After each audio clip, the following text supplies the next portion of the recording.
আসসালামু আলাইকুম। বাজার থেকে কেনা মাত্র একটি উপকরণ দিয়ে আজকে ঘরেই বানিয়ে নেব একেবারে দেশি খাঁটি গাওয়া ঘি। আমি এখানে টোটাল 400 গ্রাম বাটার নিয়েছি। এটা বাজার থেকে কেনা বাটার। বাটার কেনার সময় অবশ্যই খেয়াল রাখবেন সেটা যেন আনসল্টেড হয়, কারণ সল্টেড বাটার দিয়ে ঘি খুব বেশি দিন ভালো থাকে না। অল্প কয়েকদিনের মধ্যেই দেখা যায় ঘিয়ের গন্ধটা চেঞ্জ হয়ে যায়।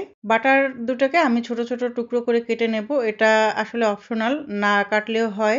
জাস্ট গলানোর সুবিধার্থে আমি কেটে নিচ্ছি, এতে দেখা যায় দ্রুত গলে যাবে। চুলার উপরে একটা পাতিল দিয়ে আমি একটু গরম করে নিয়েছি। মিডিয়াম লো হিটের মাঝামাঝি আমি চুলার জালটা রাখবো শুরু থেকে শেষ পর্যন্ত।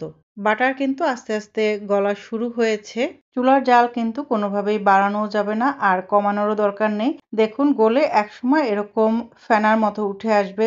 জাল হতে হতে একসময় এই ফেনাটা চলে যাবে, আবার কিন্তু নতুন করে একটা ফেনার সৃষ্টি হবে। অনেকে করে কি এই সময় চুলাটা বন্ধ করে দেয়। দেখা যায় এটা দেখতে অনেকটা সুন্দর হয় ঘিয়ের কালারটা, তবে এই ঘি কিন্তু খুব বেশি দিন ভালো থাকে না।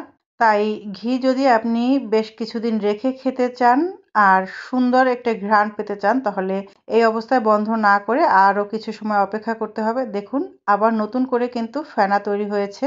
এই সময়টা থেকে কিন্তু চুলার পাড় থেকে একদমই নড়া যাবে না। একটু পরপর আপনাকে দেখতে হবে, কারণ নিচের যে অংশটা সেটা যেন পুড়ে না যায়। দেখুন উপরে যে ফেনাটা এটা কিন্তু আস্তে আস্তে রং চেঞ্জ হয়েছে। আর নিচে ছানার মতো একটা অংশ জমা হয়, সেটা যদি বেশি পুড়ে যায় ঘিয়ের কালারও নষ্ট হয়ে যাবে। ঠিক এই পর্যায়ে আমি এখন চুলা বন্ধ করে দেব। এর থেকে বেশি সময় যদি চুলার উপর রাখি রং নষ্ট হয়ে যাবে। ঘি ঠান্ডা হতে হতে কিন্তু এর থেকে রংটা আরো একটু গাঢ় হবে। তাই এই অবস্থাতে বন্ধ করে নেওয়াটাই ভালো।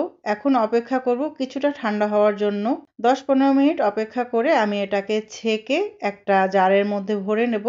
আমি পরিষ্কার একটা কাপড় নিয়ে নিয়েছি। আপনারা চাইলে কিন্তু স্ট্রেনারের সাহায্যেও ছেঁকে নিতে পারেন। তবে কাপড় দিয়ে ছাঁকলে হয় কি নিচের যে কালো কালো যেটা এটা আর নিচ পর্যন্ত যায় না, আর না হলে ঘিয়ের মধ্যে এটা চলে যায়।